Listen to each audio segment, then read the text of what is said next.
Hey everyone, once again welcome back to my channel learning academy by Varsha. तो अभी तक हमने अपनी क्लास 6 के एनसीईआरटी के 9 चैप्टर्स अपलोड कर दिए हैं। आप उन्हें जा कर के एक बार ज़रूर देखिएगा। और अब मैं नेक्स्ट चैप्टर 10 के साथ यहाँ पर आई हूँ। तो बिना समय गवाए स्टार्ट करते हैं हम अपना चैप्टर, क्योंकि फिर वीडियो थोड़ी लंबी हो जाती है बातों में। तो देखते हैं, हमारा चैप्टर 10 है और सजीव विशेषताओं का अन्वेषण। ठीक है, यहाँ पर सजीव विशेषताओं का अन्वेषण दिया गया है। अब देखते हैं हमारा फर्स्ट पॉइंट क्या इससे आता है। देखो, पहला तो यह वह चीज़ क्या है जो सजीव को निर्जीव से अलग करता है। तो यहाँ पर आपको पता ही होगा कि सजीवों में हमारी अलग अलग कुछ विशेषताएं होती हैं। जैसे कि क्या होता है कि गतियाँ होती हैं हमारा स्टिमुलस, मतलब आपका स्टिमुलस और रिस्पॉन्स होता है कि मतलब हम कोई ना कोई हमारे सामने कोई ना कोई सिचुएशन होती है, हम उसके प्रति रिएक्ट करते हैं, या कोई भी चीज़ होती है। स्टिमुलस का मुझे हिंदी याद नहीं आ रही है अभी। तो ये हैं, इसके अलावा गति होती है, खाना पचाना, घूमना फिरना, इमोशंस, ये सारी चीज़ें हमारी क्या होती हैं जो सजीवों को निर्जीव से पृथक करती हैं, है ना। तो ये चीज़ें हैं। इसके बाद यहाँ पर आगे देखते हैं जो हमारा इम्पोर्टेंट पॉइंट दिया गया है। कीटभक्षी पौधे अपने पोषण के लिए कीटों पर निर्भर करते हैं। कीटभक्षी पौधों का एक उदाहरण है ड्रोसेरा है। ड्रोसेरा की पत्तियां तश्तरी सोसर की आकार की होती हैं, जिनमें असमान लंबाई बाल जैसे अनेक तंतु होते हैं, जिनके छोर पर चिपचिपा पदार्थ होता है। जब कोई भी कीट तश्तरी की सतह को स्पर्श करता है तो बाल अंदर की ओर मुड़ जाते हैं और अपने चिपचिपे छोर से कीट को जकड़ लेते हैं। तो यहाँ पर देखो, ड्रोसेरा का प्लांट दिया हुआ है और आप देख सकते हैं कि किस तरह से ये जो प्लांट है ये कीटभक्षी मतलब है। और कीटभक्षी प्लांट है ये, है ना। कीटभक्षी प्लांट है ये, और कीटों को खाता है। अपना खाना मतलब कीटों पर डिपेंड है ये, अपना खाना स्वयं नहीं बनाता। तो इसके बाद नेक्स्ट पॉइंट है, भले ही पौधे एक स्थान से दूसरे स्थान पर नहीं जाते, फिर भी वे गतिशीलता प्रदर्शित करते हैं। आपने देखा होगा कि जो मतलब वृद्धि एक तरह से, मतलब मान लो एक छोटा सा बीज था और फिर वो धीरे धीरे फिर वो थोड़ा सा बड़ा हुआ, ठीक है, फिर थोड़ा सा और बड़ा हुआ वो, है ना। फिर ऐसे करते हुए क्या हुआ, वो एक बड़ा पेड़ बन जाता है, या बड़ा जो भी जिस भी टाइप का वो पेड़ होगा वो अपनी जो भी हाईएस्ट उसकी मतलब लेंथ होगी वो उसको अचीव कर लेगा, है ना। तो उसमें हमारी क्या होती है, वृद्धि होती है। बेशक वो चल नहीं पाता पर वृद्धि होती है। उसकी जड़ें भी क्या हैं, फैलती रहती हैं। पहले थोड़ी जगह में होती है, फिर उसके बाद वो क्या है, मिट्टी की गहराइयों तक और लंबाई चौड़ाई में भी क्या है, वो फैलती रहती हैं। ठीक है, इसके बाद नेक्स्ट पॉइंट है हमारा कि जो पौधे और अन्य सजीव भी वृद्धि करते हैं। वही चीज़ है कि जो पौधे होते हैं और जो अन्य सजीव जो भी होते हैं, मानव होते हैं, वो भी क्या होते हैं, वृद्धि करते हैं। सजीवों को अपनी वृद्धि और विकास के लिए भोजन या पोषण की आवश्यकता होती है। कॉमन सी बात है भाई, बिना खाने पीने के, बिना पोषण के तो वृद्धि असंभव ही नहीं है ना। तो वृद्धि और विकास के लिए क्या है, पोषण की आवश्यकता होती है। नेक्स्ट पॉइंट है, श्वास लेना श्वसन प्रक्रिया का एक भाग है। पौधे की पत्तियों की सतह पर छोटे छोटे छिद्र होते हैं, जिन्हें रंध्र कहते हैं। ये छिद्र पौधे के शरीर में वायु अंदर लेने और बाहर करने में सहायता करते हैं। ठीक है, तो आपको पता ही है कि पत्तियों पर छोटे छोटे मतलब आपके छिद्र होते होंगे। आपने कभी सन की प्रेजेंस में ऐसे जो पत्तियां होती हैं उनमें छोटे छोटे छोटे बहुत बहुत ही बारीक और बहुत ही पास पास हमारे छिद्र होते हैं, है ना। तो उन्हें हम क्या कहते हैं, रंध्र कहते हैं। ठीक है, और ये क्या काम करते हैं, शरीर में वायु अंदर लेने और बाहर लेने का पौधों में क्या करते हैं, ये काम करते हैं। सभी सजीव श्वसन करते हैं। आप कोई भी एक ऐसा एग्जाम्पल मुझे नहीं बता सकते या एग्जिस्ट करता होगा जो सजीव तो है बट वो श्वसन ना करता हो। ऐसा तो इम्पॉसिबल है कि कोई भी सजीव हो बट वो श्वसन ना करे, है ना। तो ये तो है कि जीवन है तो श्वसन भी होगा ही। ठीक है, शरीर से अपशिष्ट पदार्थ के रूप में निकलने वाले पसीने में जल और लवण होते हैं। शरीर से अपशिष्ट उत्पाद के निष्कासन को उत्सर्जन कहते हैं। जंतुओं में उत्सर्जन के एक उत्पाद के रूप में मूत्र भी निर्मित होता है। है ना। जब जो हमारे सजीव होते हैं, पौधे हों चाहे वो हमारे मानव ही हों, तो सभी में क्या होता है, उत्सर्जन भी होता है। उत्सर्जन में हमारा पसीने भी निकलता है, उत्सर्जन के रूप में ही उसको देखा जाता है, उत्सर्जी पदार्थ के रूप में ही, जिसमें कि जल और लवण भी होता है। और जो हम अपना मलमूत्र त्याग करते हैं वो तो उत्सर्जन का एक उत्पाद है ही। ठीक है। इसके बाद पौधे पत्तियों की सतह पर अतिरिक्त जल और खनिजों को सूक्ष्म बिंदुओं के रूप में उत्सर्जित करते हैं। उदाहरण के लिए घास और गुलाब सभी सजीव उत्सर्जन करते हैं। हाँ, तो आपने देखा होगा कई बार जब बहुत सारा वाटर एब्जॉर्ब कर लेते हैं, और तो क्या होता है कि ट्रांसपिरेशन वाले प्रोसेस की हेल्प से क्या करते हैं कि वो एक्स्ट्रा जो भी वाटर होता है उसको क्या करते हैं, बाहर निकाल देते हैं। ठीक है। और इसी बाहर निकालने की चीज़ को ही हम क्या कहते हैं, यहाँ पर पौधों में उत्सर्जन कहलाता है। चाहे वो यहाँ पर एग्जांपल दे दिया है, घास आप देख रहे हैं कि जो घास है छोटी छोटी बूंदें उसके ऊपर आ गई हैं, है ना। तो क्या है कि सारे जो प्लांट्स होते हैं वो भी उत्सर्जन करते हैं, और सभी सजीव भी उत्सर्जन करते हैं। नेक्स्ट है, कांटे पर पैर पड़ना और गर्म वस्तु का छूना उद्दीपन है। कोई भी वस्तु या कोई घटना जो सजीवों का अनुक्रिया करने के लिए प्रेरित करती है उद्दीपन कहलाती है। हाँ, तो मैं ऊपर बता रही थी आपको स्टिमुलस, तो वो स्टिमुलस को हिंदी में उद्दीपन ही कहेंगे, है ना। इसका मतलब यही है। और उसके प्रति रिस्पॉन्स में अनुक्रिया भी हम करते हैं। मान लो आप कहीं जा रही हैं और रास्ते में कांटा पड़ा हुआ है और आपके पैर में वो चुभ गया, तो एकदम से आपके मतलब आपको दर्द भी होगा और आप एकदम से रिएक्ट भी करेंगे, आउच भी कई बार मुंह से निकल जाता है। तो फिर वो हमने क्या किया कि एक स्टिमुलस था और हमने उसके प्रति क्या कर दी, रिस्पॉन्स कर दिया, यानी कि उद्दीपन के प्रति हमने क्या करी है, अनुक्रिया की है। ठीक है। इस मतलब जो ह्यूमन्स होंगे वो तो मतलब अपना मुंह से बोल करके अपना उस उद्दीपन के प्रति अपनी अनुक्रिया को दिखाते हैं। बट प्लांट्स में आप उस चीज़ को कैसे देखेंगे, तो प्लांट्स भी अपना उद्दीपन के प्रति अनुक्रिया दिखाते हैं। तो वो क्या है, देखिए, जो हमारा छुई मुई होता है, लज्जालू या टच मी नॉट या मिमोसा, इसके अलग अलग नाम हैं प्लांट के। अगर इसे छुएंगे तो ये क्या कर लेता है, अपनी पत्तियों को बंद कर लेता है। इसको मतलब छुई मुई इसलिए कहते हैं क्योंकि इसे छूना पसंद नहीं है, छूते ही क्या होता है, ये अपनी पत्तियों को बंद कर देता है। लज्जालू मतलब लज्जा आ गई इसको, एक आप ये भी समझ सकते हैं। टच मी नॉट इंग्लिश में कह सकते हैं कि मुझे मत छुओ। मिमोसा का मुझे नहीं पता कि क्या इसका मीनिंग होगा, बट इसके ये अलग अलग नाम हैं, तो ये ध्यान रखना है आपको। अलग अलग जगह पर इसको इसी नामों से बुलाया जाता होगा, हमारे यहाँ पर इसको छुई मुई ही बोलते हैं। ठीक है। नेक्स्ट है हमारा, कुछ पौधों की एक दूसरे के सामने वाली पत्तियां आपस में पास आ जाती हैं। यह आंवले के पेड़ की बंद पत्तियों में देखा जा सकता है। समस्त सजीव उद्दीपन के प्रति अनुक्रिया करते हैं। तो यहाँ पर ये चीज़ दिखाई गई कि कुछ पौधे ऐसे होते हैं कि जो आमने सामने की पत्तियां हैं उनकी आपस में आ जाती हैं, तो फिर वो पत्तियां क्या हो जाती है, बंद हो जाती है। यानी कि आमने सामने आना एक तरह से उद्दीपन हुआ, और उद्दीपन होने से क्या हुआ कि वो पत्तियों का बंद होना एक अनुक्रिया हो गई। तो उद्दीपन के प्रति क्या हुई है, एक अनुक्रिया हुई है। तो कोई भी सजीव होगा तो वो उद्दीपन के प्रति अनुक्रिया भी करेगा। तो अभी हमने जो ऊपर क्वेश्चन देखा था कि किस तरीके से कि सजीव निर्जीव से क्यों अलग हैं, क्यों भिन्न हैं, तो ये सारी उनकी विशेषताएं बताई जा रही हैं। जो भी हमने ऊपर गति को देखा, वृद्धि को देखा, पोषण को देखा, उत्सर्जन को देखा, और अभी यहाँ पर क्या है, उद्दीपन के प्रति अनुक्रिया भी क्या है, ये हमारा सजीवों को निर्जीव से क्या करता है, अलग करता है। ठीक है। इसके बाद नेक्स्ट हमारी जो विशेषता है वो है सभी सजीव जनन करते हैं। जनन अपनी तरह के नवजातों को जन्म देने की प्रक्रिया है। जो सभी सजीव होते हैं वो जनन करते हैं, यानी कि उनके बच्चे पैदा होते हैं, अपनी जनरेशन को आगे बढ़ाते हैं, अपनी नई पीढ़ी को आगे बढ़ाते हैं। नेक्स्ट पीढ़ी आती है तो जन्म देते हैं बच्चों को। तो सभी सजीवों में क्या होता है, जनन होता है। आपने कभी देखा है कि कभी कोई कुर्सी रखी है और उस कुर्सी से कुछ समय बाद नई कुर्सी बन जाए? ऐसा तो हो नहीं सकता, क्योंकि वो निर्जीव है। सजीव है तो सजीवों में ही प्रक्रिया होगी, निर्जीवों में ये प्रक्रिया नहीं होगी, है ना। जब कोई सजीव जीवित रहने के सभी संसाधनों, भोजन, वायु और जल की उपलब्धता होने पर भी उपयुक्त सभी लक्षणों को प्रदर्शित करने में सक्षम नहीं होता तो उसे मृत कहते हैं, है ना। अगर कोई सजीव है उसके पास सब चीज़ें हैं एक जीवन को प्रदर्शित करने के लिए, बट वो सब ये काम नहीं कर रहा है, इन सभी लक्षणों को प्रदर्शित नहीं कर रहा है, तो हम उसे क्या कहेंगे, मृत कहेंगे। ठीक है।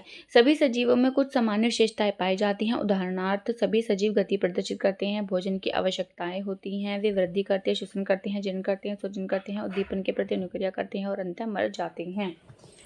इनमें से एक भी लक्षण का अभाव यह दर्शाता है कि वे निर्जीव वस्तुएं हैं।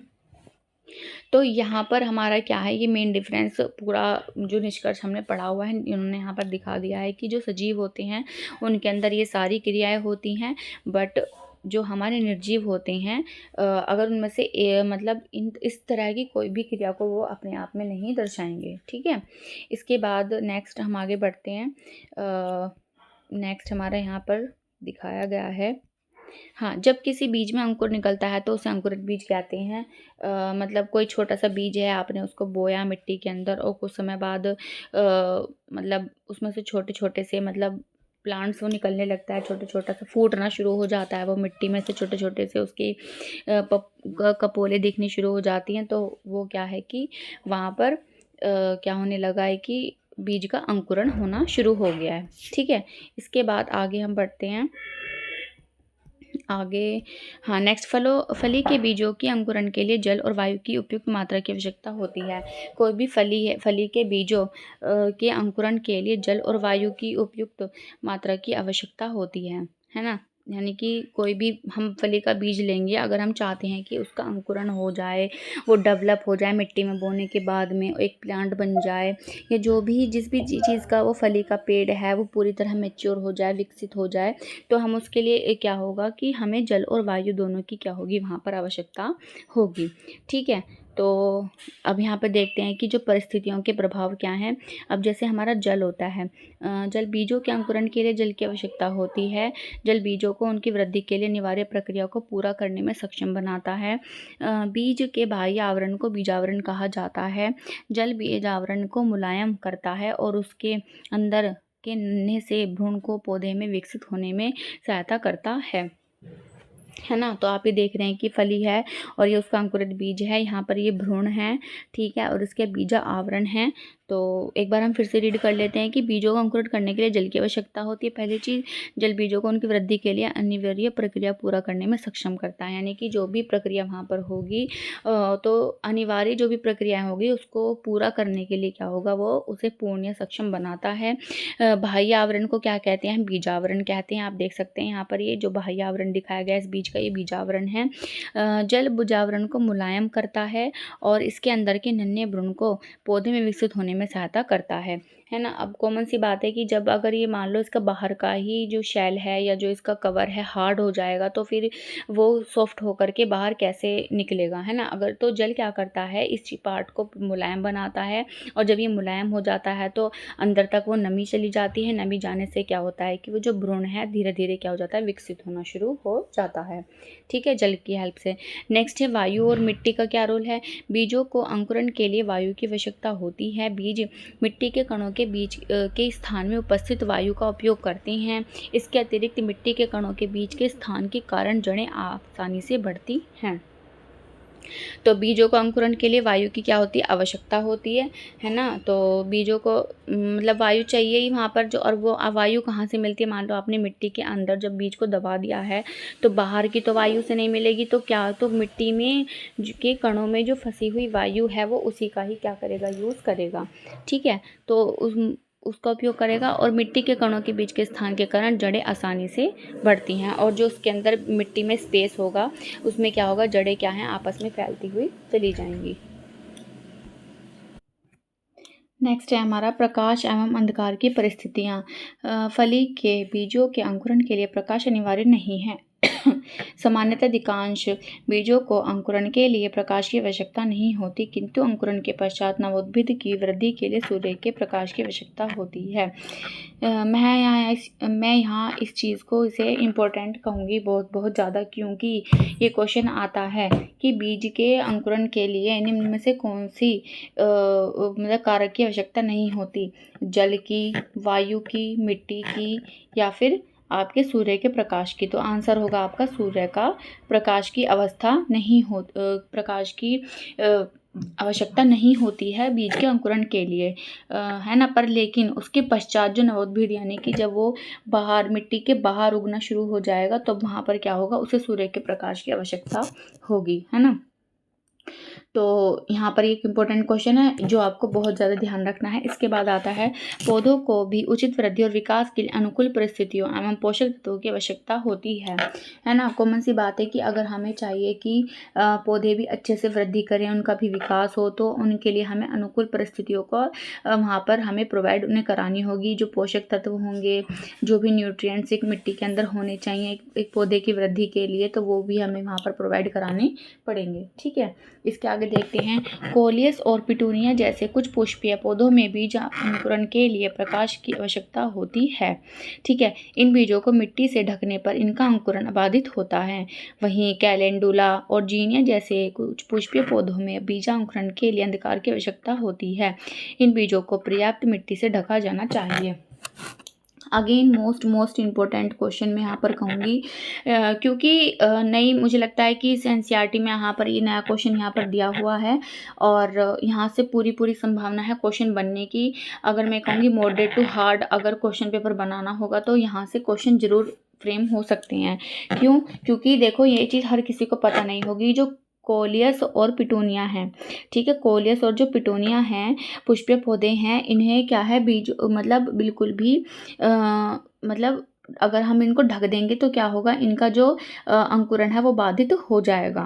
क्या हो जाएगा? बाधित हो जाएगा। तो जब हम इनको मिट्टी के अंदर बोएंगे तो हमें कुछ इन्हें ऊपर को रखना होगा, है ना, ऊपर की तरफ रखना होगा, ना कि अंदर की तरफ रखने से क्या होगा, ये मतलब इनका अंकुरण नहीं हो पाएगा।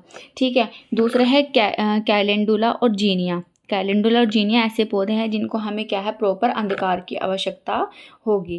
क्या है? प्रॉपर अंधकार की आवश्यकता होगी। और जब हम इनको मिट्टी के अंदर बोएंगे तो अच्छे से क्या है, इनको मिट्टी से हमें कवर करना होगा इनके अंकुरण के लिए, है ना। तो यहाँ पर ये चीज़ आपको ध्यान रखनी है और हमारा यहीं से ही क्या है, कोई भी क्वेश्चन फ्रेम हो सकता है। ठीक है, आगे बढ़ते हैं हम फिर। नेक्स्ट हमारा क्या पॉइंट है, इसके बाद आप ही देख सकते हैं कि यहाँ पर सूर्य का प्रकाश है। एक गमला ये लिया हुआ है कै और एक गमला खे लिया हुआ है। ठीक है, और एक गमला गै लिया हुआ है जो कि बॉक्से के अंदर है, मतलब छेद यहाँ पर पीछे की तरफ से हुआ है, ये आप देख सकते हैं ये रहा। तो यहाँ पर जो ये बीज है मतलब इसमें ऊपर की तरफ को जा रही है हमारी ये मतलब जो पौधा डेवलप हो रहा है, जो आगे बढ़ रहा है अंकुरण होने के बाद नवोद्भिद जो बना है, और जो ये नीचे की ओर बढ़ रहा है। ठीक है, और ये बक्से के अंदर है और इसके अंदर यहाँ से प्रकाश आ रहा है तो ये इधर को जा रहा है। तो यहाँ से आप ये देख सकते हैं कि सूर्य के प्रकाश में रखा ये सीधा पौधा है और ये दिशाओं से आते सूर्य के प्रकाश में रखा उल्टा पौधा है। यानी कि जो छोटा सा अंकुरण हो गया है बीज में तो यहाँ सीधा करके रखा है, यहाँ उल्टा, और ये एक दिशा से आते सूर्य के प्रकाश में रखा सीधा पौधा है। यहाँ पर सीधा पौधा है बट लेकिन एक डिब्बे के अंदर है, बट यहाँ पर एक होल क्या हुआ है ना, तो उसके सामने इस पौधे को इस जार के अंदर रखा हुआ है। ठीक है, तो यहाँ पर ये ऑब्जर्वेशंस हमें ये दिखाती हैं कि जहाँ सूर्य का प्रकाश, जब कोई हमारा पौधा डेवलप होता है तो जब सूर्य का प्रकाश आ रहा होता है तो हमारा पौधे की जो दिशा भी होती है सूर्य की दिशा की तरफ ही होती है ना। देखो ये पौधा इधर की तरफ को बढ़ना शुरू होएगा और ये पौधा भी क्या है, ऊपर की तरफ को बढ़ना शुरू हो जाएगा। ठीक है, और ये तो खैर ऊपर को चलेगा ही। और आपने कई बार अपने व्यवहारिक जीवन में भी देखा होगा कि जैसे सनफ्लावर होता है हमारा, तो वो हमेशा सूर्य के जिस भी तरफ सूर्य की डायरेक्शन मतलब होती जाएगी, सनफ्लावर भी हमारा क्या है उसकी तरफ क्या है, रोटेट होता चला जाएगा, है ना। तो ये एक बहुत अच्छा एग्जाम्पल है इस चीज़ को समझाने के लिए। ठीक है, और यहाँ पर यही चीज़ यहाँ पर बताई गई है कि अगर प्लांट्स हैं तो आप क्या देखते हैं, क्या होगा उसमें। ठीक है, तो वही चीज़ें हैं। प्रारोह का मतलब होता है जड़ के ऊपर वाला भाग, और जड़ तो खैर आपको पता ही है कि धरती के नीचे वाला भाग जो है। ठीक है, तो अब हम यहाँ देखते हैं कि क्या निष्कर्ष निकला इससे।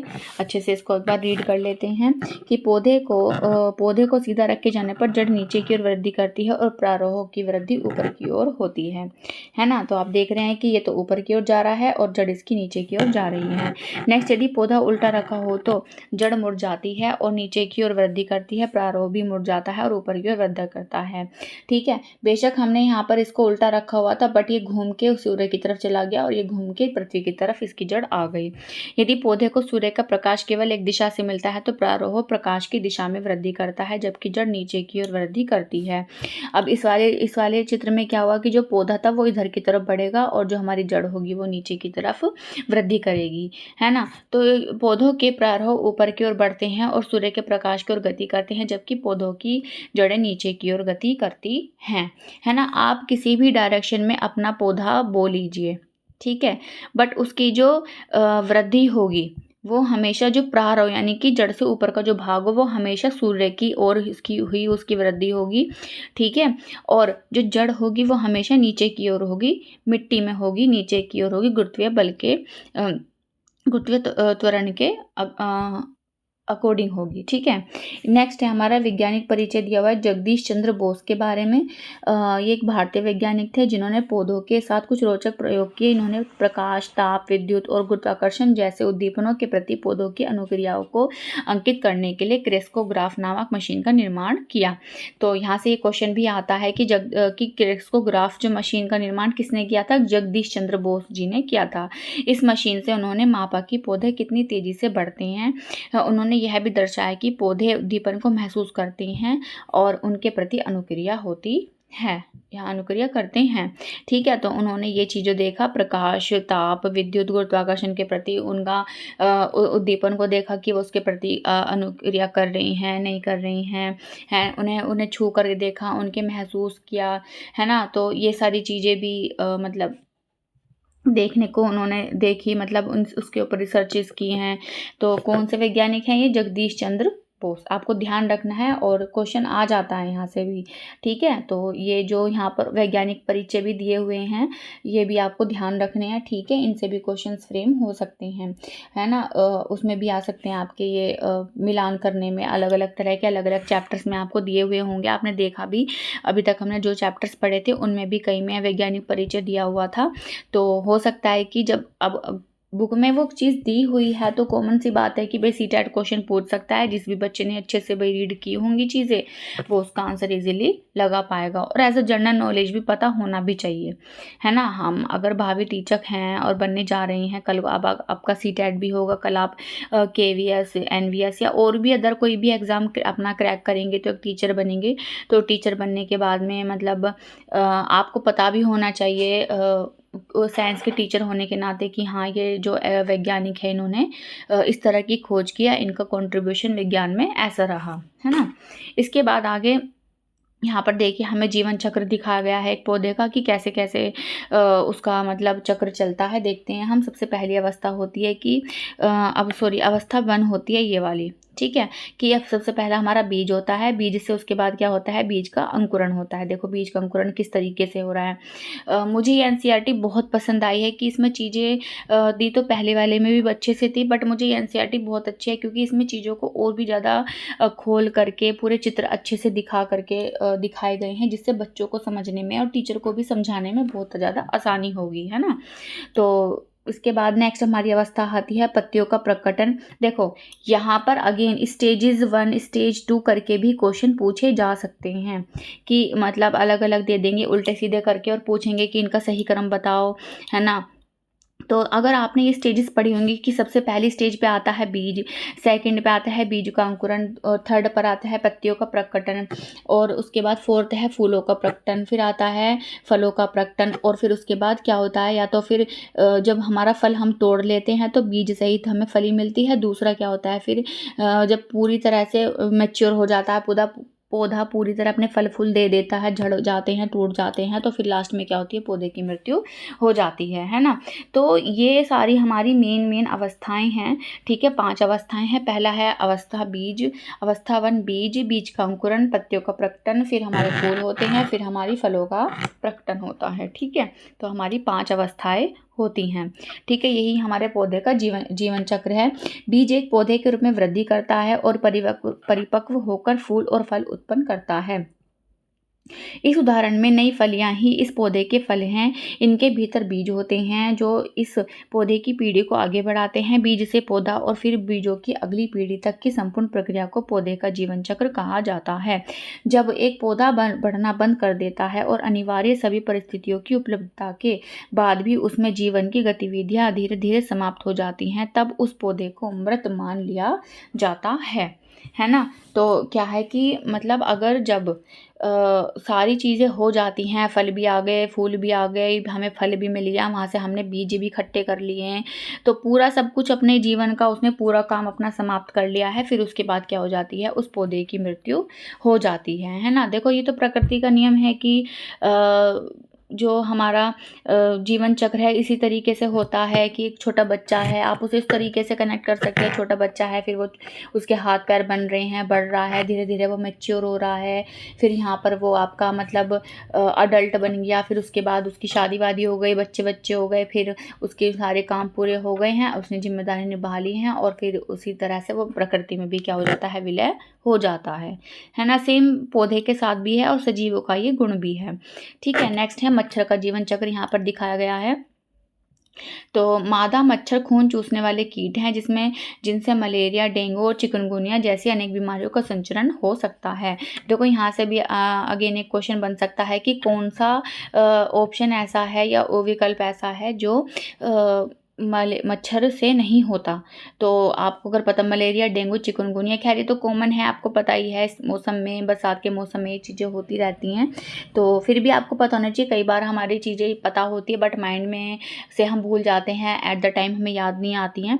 तो आपको ध्यान रखना है कि मलेरिया, डेंगू, चिकनगुनिया ये तीनों ही जो डिजीज़ है हमारी मच्छर से होने वाली है, और वो भी मादा मच्छर से, मेल मच्छर से नहीं, मादा मच्छर से खून चूसने वाली है। ठीक है, इसके बाद लार्वा और प्यूपा, जो मच्छरों के विकास के दौरान उनके जीवन की दो विशिष्ट अवस्थाएं हो। जो मच्छर होता है उसके दो विशेष अवस्थाएं हैं जीवन की, लार्वा और प्यूपा। ठीक है, ठीक, तो देखो ये हमारा लार्वा होता है और ये हमारा क्या है, प्यूपा है। मच्छर इस तरह के बारीक बारीक से होते हैं। जब अंडे देने के बाद ये लार्वा होता है, फिर लार्वे से फिर ये प्यूपा से फिर ये मच्छर में कन्वर्ट हो जाता है, प्रॉपर बन जाता है। ठीक है, इसके मच्छर के लार्वा और प्यूपा जल में रहते हैं और उन्हें सांस लेने के लिए वायु की आवश्यकता होती है। सांस लेने के लिए जल की सतह पर आते हैं, है ना। जब मच्छर अंडे देता है तो क्या होता है कि जो लार्वा होता है वो जल की सतह पर रहते हैं जिससे कि उन्हें सांस मिल सके। ठीक है, तो कहीं भी अगर पानी वानी इकट्ठा हो तो हमें उस चीज़ का ध्यान रखना चाहिए कि मच्छर वहाँ पर ना पनपे। मिट्टी का तेल जल की सतह पर एक पतली परत बनाता है। अच्छा, जब क्योंकि हमें पता है कि मच्छरों से हमें काफ़ी बीमारियाँ हो सकती हैं, तो हम क्या करेंगे कि जहाँ पर भी हमारा मच्छर पानी इकट्ठा हुआ होगा, या सपोज़ मतलब वहाँ पर पानी इकट्ठा होना ज़रूरी है, बट लेकिन जब पानी इकट्ठा होगा तो मच्छर भी आएंगे, लार्वा भी आएंगे वहाँ पर, और मच्छरों की संख्या को कम करने के लिए हम यहाँ पर क्या तरीका अपनाएंगे कि मिट्टी का तेल जल की सतह पर एक पतली परत बनाता है। यह परत जल को वायु से पृथक कर देती है और लार्वा और प्यूपा श्वास द्वारा वायु ग्रहण नहीं कर पाते, परिणामतः वे मर जाते हैं। तो क्या है कि मच्छरों की आबादी ज़्यादा ना हो उसके लिए हम क्या करेंगे कि उस पानी की सतह पर क्या कर देंगे, हम अपना मतलब मिट्टी का तेल जो है उसको फैला देंगे। जो मिट्टी का तेल फैलाने के बाद में क्या है कि जो पानी और जो मच्छरों के बीच में आ जाता है जिससे कि वो सांस नहीं ले पाते हैं और लार्वा क्या है वहीं पर ही मर जाता है। ठीक है, तो ये हमारी मच्छर के बारे में बातें थी। आगे बढ़ते हैं, हम देखते हैं आगे नेक्स्ट क्या दिया गया है। ठीक है, इसके बाद हाँ देखो प्रॉपर यहाँ पर उसकी अवस्था दिखाई गई है मच्छर के जीवन चक्र की। पहला है अवस्था, अंडा होती है, फिर लार्वा बनता है, फिर प्यूपा, और फिर क्या होता है, वयस्क मच्छर। मैं आपको ऊपर यही बता रही थी कि पहले अंडा, अंडे से फिर वो लार्वा बनेगा, लार्वे से प्यूपा और वयस्क। और कहेंगे कि जीवन की विशेष दो अवस्थाएं कौन सी है, प्यूपा और लार्वा, है ना। विशेष अवस्था तो इन दोनों में आएगा। और अगर पूरे चक्र में अगर हम देखा जाएंगे तो कितने चरण आएंगे, 4। पहला है अंडा, दूसरा लार्वा, प्यूपा और वयस्क मच्छर। ठीक है, मच्छर अपने जीवन चक्र में 4 अवस्थाओं से गुजरता है, अंडा, लार्वा, प्यूपा और वयस्क। देखो वही चीज़ें हैं। प्यूपा से निकला वयस्क मच्छर जल की सतह पर थोड़ा विश्राम करता है और फिर उड़ जाता है। वयस्क मच्छर 10 से 15 दिन तक क्या रहता है, जीवित रह सकता है। ठीक है, यहाँ पर भी आपसे चीज़ पूछी जा सकती है कि मच्छर का जीवन काल कितना होता है। तो मच्छर का जो जीवन काल है वो 15 से 20 दिन का होगा। ठीक है, वयस्क मादा मच्छर सीधे जल पर या जल के समीप अंडे देती है और यह चक्र चलता रहता है। मच्छर के जीवन चक्र की विभिन्न अवस्थाओं के दौरान उसकी बाह्य आकृति, शरीर के आकार और संरचना में महत्वपूर्ण परिवर्तन होते हैं। अंडे का आकार लार्वा से बहुत भिन्न होता है और लार्वा प्यूपा से बहुत भिन्न दिखाई देता है। प्यूपा वयस्क मच्छर से बहुत भिन्न दिखाई देता है। मच्छर एक प्यूपा से निकलता है। ठीक है, तो आपको ध्यान रखना है कि जो जितने भी चक्र होते हैं, अंडा अलग होगा। आप यहाँ पे देख सकते हैं, देखो अंडे की शेप आकृति अलग है, दिखाई देने में अलग है। और यहाँ पर जब ये लार्वा बन गया तो यहाँ पर बिल्कुल इससे अंडे से अलग हो गया। फिर जब प्यूपा बना तो ये भी बिल्कुल इससे अलग है। आप बिल्कुल सिमिलरिटीज इसमें नहीं देख सकते हैं। जब ये मच्छर बना तो भी क्या है, ये बिल्कुल अलग है। तो इसकी चारों अवस्थाएं क्या है, आपस में एक दूसरे से भिन्न होती हैं, एक भी क्या है समान नहीं होती है। ठीक है, इसके बाद नेक्स्ट है रेशम कीट यानी कि सिल्क मोथ भी जीवन की 4 अवस्थाओं से गुजरता है। अंडा, लार्वा, प्यूपा और वयस्क। यानी कि जो सिल्क हम प्राप्त करते हैं सिल्क मोथ से, तो उसकी भी क्या होती है, जीवन की 4 अवस्थाएं होती हैं। अंडा, लार्वा, प्यूपा और वयस्क। अंडे लार्वा के रूप में स्फुटित होते हैं और फिर आकार में बढ़ते हैं। प्यूपा में परिवर्तन होने से पहले लार्वा धागे जैसे पदार्थ स्रावित करते हैं जो उनके चारों ओर लिपट जाता है। देखो सीटेट यहाँ से क्वेश्चन जरूर करता है। मेरे जब मैंने सीटेट दिया था, मेरे भी पेपर में ये क्वेश्चन आया था, मुझे आज भी याद है ये तो, है ना। कि जो हमारा मतलब जो प्यूपा होता है, प्यूपा में परिवर्तित होने के बाद में क्या होता है कि जो लार्वा धागे जैसे पदार्थ स्रावित करते हैं जो उनके चारों ओर क्या होता है, लिपट जाता है। ये वो रेशे हैं जिनका उपयोग रेशम वस्त्र बनाने के लिए किया जाता है। भारत में खादी और ग्रामोद्योग आयोग ने रेशम के उत्पादन के लिए अनेक केंद्र स्थापित किए हैं, क्योंकि रेशम अपने आप में बहुत ही सॉफ्ट और बहुत ही स्ट्रॉन्ग तरह का फैब्रिक माना जाता है। तो उसको उत्पादन के लिए भारत में खादी ग्रामोद्योग आयोग ने क्या है, अलग अलग अपने केंद्र बनाए हुए हैं, है ना। जिससे कि मतलब उनको कीटों को, रेशम के कीट को, सिल्क मोथ को पाला जाता है और वहाँ से क्या है, रेशम को प्राप्त किया जाता है। ठीक है, आगे बढ़ते हैं। तालाब के किनारे जल की सतह पर सफ़ेद जेली जैसे किसी पदार्थ का अवलोकन कर सकते हैं। ये जेली जैसा पदार्थ जल में या उसके आसपास उगने वाले किसी पौधे के साथ भी संलग्न हो सकते हैं।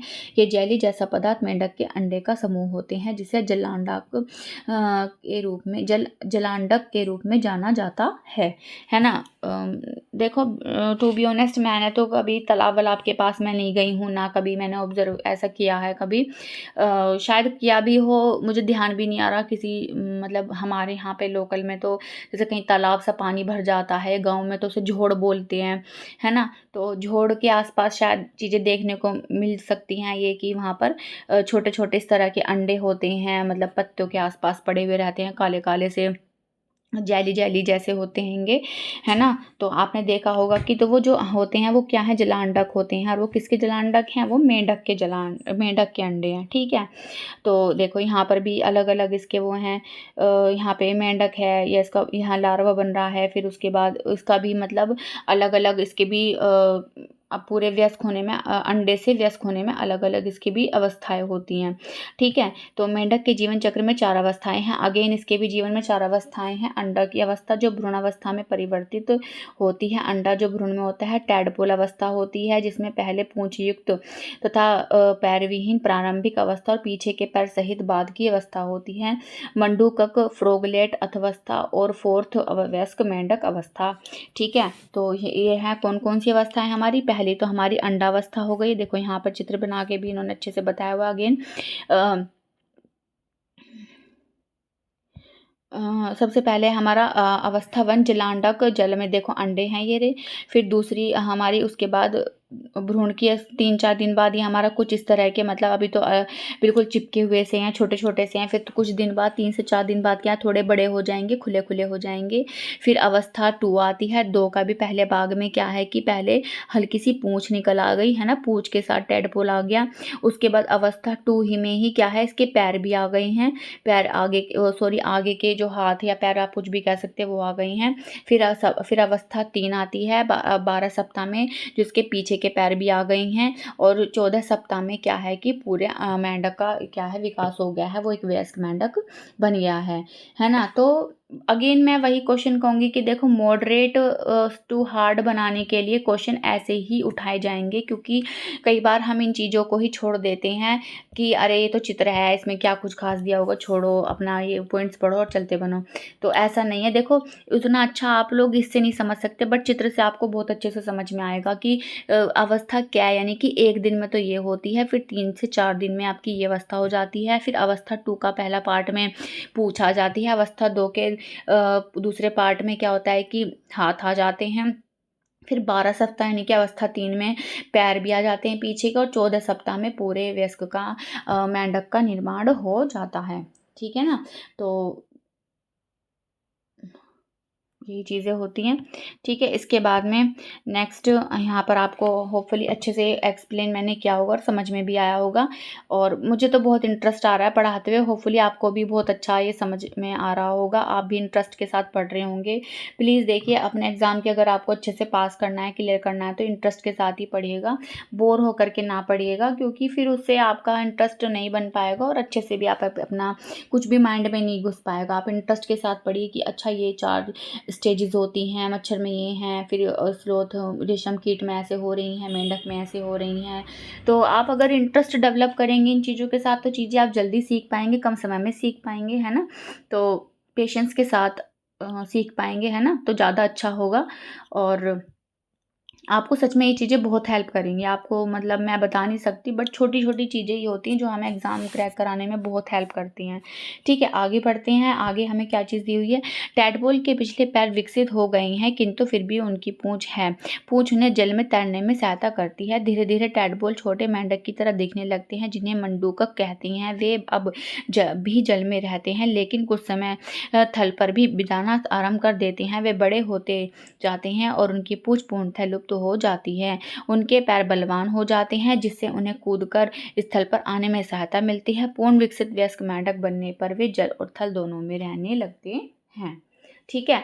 तो यहाँ पर ये चीज़ें हैं कि पहले क्या होता है कि जब वो मेंढक बन जाते हैं, तो स्टार्टिंग में पहले उनकी पूँछ भी होती है, बट लेकिन जैसे जैसे वो धीरे धीरे थल पर आना शुरू करते हैं, तो क्या होता है कि जो पूरे पिछले पैर हैं उनके पूरी तरह विकसित हो जाते हैं, जिससे कि वो कूद करके जल और थल दोनों में आ जा सके। ठीक है। इसके बाद नेक्स्ट है हमारा, हाँ, प्रत्येक जंतु की यह यात्रा भिन्न होती है, जो उसे अनोखा और विशिष्ट बनाती है। ठीक है। इस प्रकार के परिवर्तन पौधों और जंतुओं के जीवित रहने और अपनी प्रजाति की निरंतरता को बनाए रखने के लिए महत्वपूर्ण होते हैं, है ना। देखो हर जाति का अपना एक प्रोसेस होता है आगे बढ़ने का, उसकी पीढ़ी का, उसके जन्म देने का, उसकी अवस्था में परिवर्तन होने का, है ना। तो ये क्या है कि चीज़ें एक दूसरे से ही उनको क्या बनाती हैं, भिन्न बनाती हैं, है ना। और यही निरंतरता क्या है कि एक से पीढ़ी से दूसरी पीढ़ी क्या है आगे बढ़ती रहती है। ठीक है। इसके बाद नेक्स्ट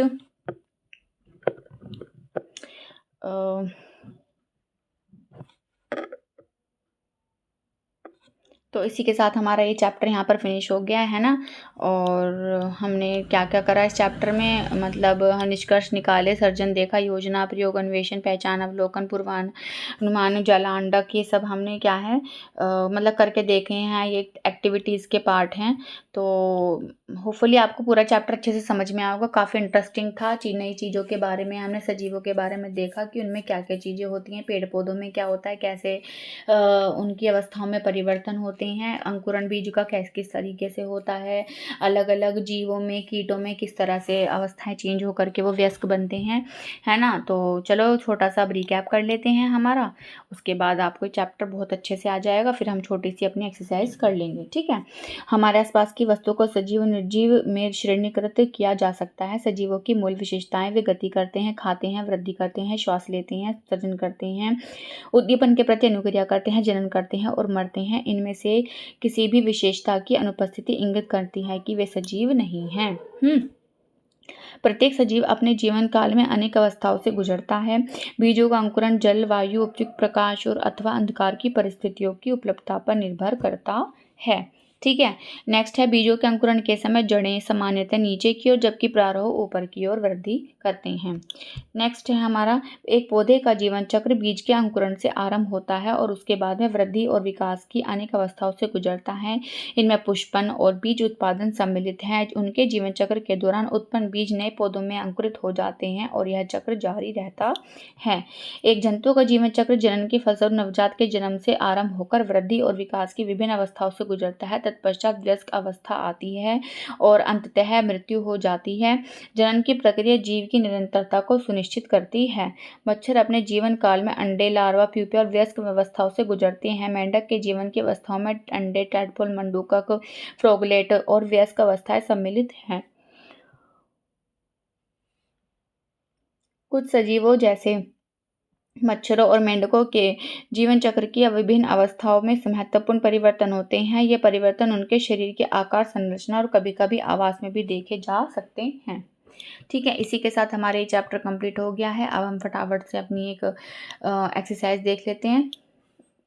पहला क्वेश्चन है, टैडपोल की जो पूंछ होती है जब वृद्धि के बाद मेंढक बनता है तो पूंछ लुप्त हो जाती है। टैडपोल की अवस्था में पूंछ होने से क्या आती है? तैरने के काम आती है।